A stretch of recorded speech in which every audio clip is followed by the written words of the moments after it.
Voilà, c'est ma dernière année au Paris Saint-Germain. Je ne vais pas prolonger. অপেক্ষার পালা ফুরলো ভক্তদের। অবশেষে PSG ছাড়ার ঘোষণা দিলেন ফ্রান্সের বিশ্বকাপ জয়ী তারকা ফুটবলার কিলিয়ান এমবাপ্পে। বিগত কয়েক বছর ধরেই তাকে নিয়ে গরম থাকে দলবদলের বাজার। প্রতি মৌসুমেই ভক্তরা ভেবে নেন এই বুঝি ফ্রেঞ্চ ক্লাবটি ছেড়ে এবারই রিয়াল মাদ্রিদে পা রাখবেন এমবাপ্পে। কিন্তু প্রতিবারই হতাশ হতে হয় সবাইকে। তিনি থেকে যান পিএসজিতে, কিন্তু এবার নিজ থেকে এমবাপ্পে এমন ঘোষণা দেয়ায় রিয়াল মাদ্রিদের পথটা যেন একদমই পরিষ্কার হলো বলা চলে। কিন্তু এতে স্প্যানিশ ক্লাবটির খরচ হবে কত তা কি ভেবে দেখেছেন?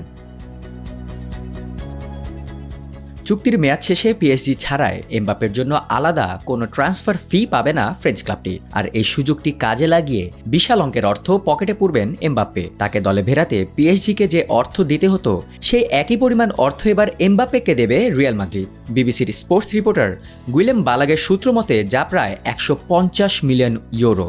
অর্থাৎ মাদ্রিদের হয়ে নাম লেখালেই বোনাস হিসেবে বাংলাদেশি মুদ্রায় প্রায় 2000 কোটি টাকা পাবে এমবাপ্পে।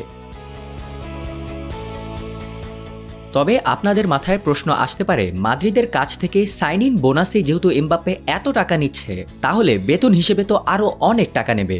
কিন্তু না, তার জন্য নিজেদের বেতন কাঠামো ভাঙবেন না ফ্লোরেন্তিনো পেরেস। তাই স্প্যানিশ ক্লাবটিতে নাম লেখাতে সাইন ইন বোনাস নিয়ে নিজের বেতন কমিয়ে আনবেন এমবাপ্পে। 14 বারের চ্যাম্পিয়ন্স লিগ জয়ী ক্লাবটির সঙ্গে প্রথমে 5 বছরে চুক্তি করবেন এই ফ্রেঞ্চ সুপারস্টার, যেখানে বেতন হিসেবে প্রতি মৌসুমে পাবেন 15 মিলিয়ন ইউরো বা প্রায় 190 কোটি টাকা। তাহলে দাঁড়ায় 5 বছরে বেতন থেকেই প্রায় 950 কোটি টাকা আয় করবেন এমবাপ্পে।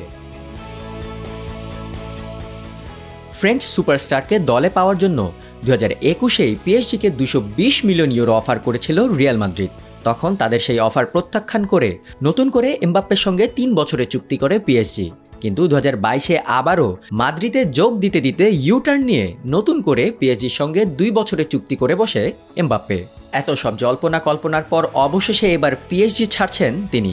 দাম ও আগ্রহের কথা চিন্তা করলে তাই স্বাভাবিকভাবেই এমবাপ্পের গন্তব্য এখন রিয়াল মাদ্রিদ।